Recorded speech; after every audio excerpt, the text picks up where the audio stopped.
Many times ऐसे हो जाता है कि everything is going perfectly and then suddenly fear रहता है कि कुछ तो रॉन्ग हो रहा है, ऐसे क्यों होता है?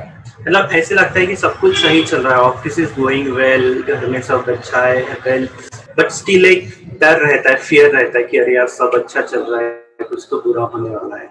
बेसिकली अभी हुआ क्या है, जो मैं अभी आपके इस क्वेश्चन से आइडिया लगा पा रहा हूं, कि अभी बाय गॉड्स ग्रेस आप लोगों की लाइफ अच्छी चल रही है, right?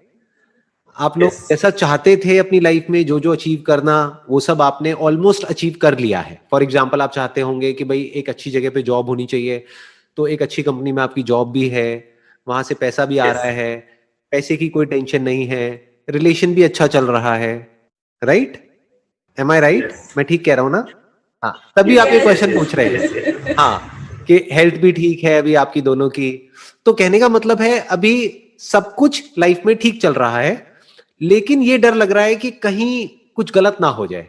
This is called fear of the unknown. तो अब आप क्या करो, ये जो फियर ऑफ अननोन है, अनसर्टेनिटी है, इसको आप नोन में कन्वर्ट कर दो। आप एक पेपर पेन लो और लिस्ट बना लो कि क्या बुरा हो सकता है।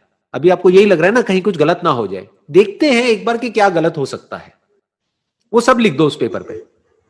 जब तक ये नहीं करोगे, ये डर बढ़ता चला जाएगा अंदर से।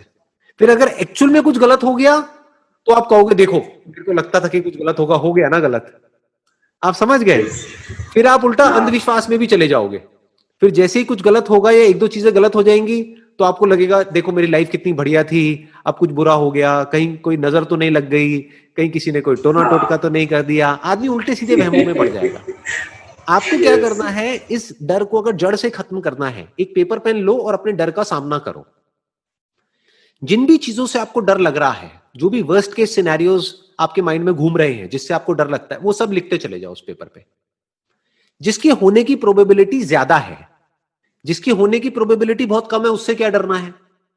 फॉर एग्जाम्पल, कम क्या है? अर्थक्वेक, कि भाई इतने सालों में नहीं आया, तो अगर हमारी किस्मत इतनी ही खराब होगी कि अभी ही आना है, तो आने तो देख लेंगे। तो आप ऐसे सब रीजंस लिखते चले जाओ जिसकी प्रोबेबिलिटी ज्यादा है, राइट? और एक एक करके उन प्रॉब्लम्स के सॉल्यूशंस निकालते चले जाओ, उसको चैलेंजेस की तरह देखो। जैसे एक प्रोबेबिलिटी आपको क्या मिलेगी कि मेरी जॉब चली गई तो क्या होगा, तो हो सकता है उसका जवाब खुद ही आपके अंदर से निकल करके आए कि जब मैं अच्छा परफॉर्म कर रहा हूं, when I am a good team player, जब मैं कंपनी को अपनी तरफ से अपना पूरा 100% दे रहा हूं, तो मेरी जॉब कैसे चली जाएगी।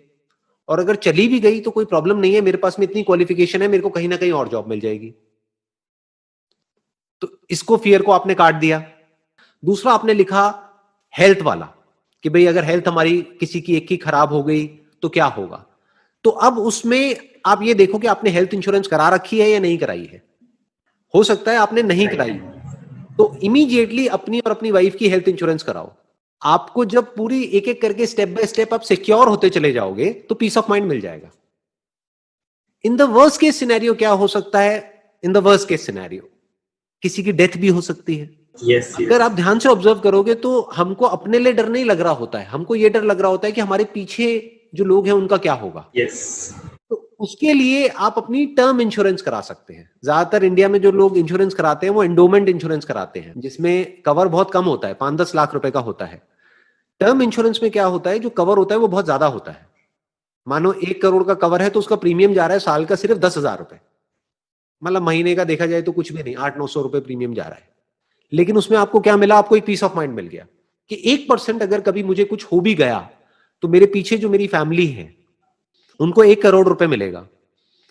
तो 1 करोड़ का मतलब क्या हो गया कि बैंक से कम 60-70 हजार रुपए महीने का तो आता रहेगा, तो उनका लाइफस्टाइल कभी सफर नहीं करेगा।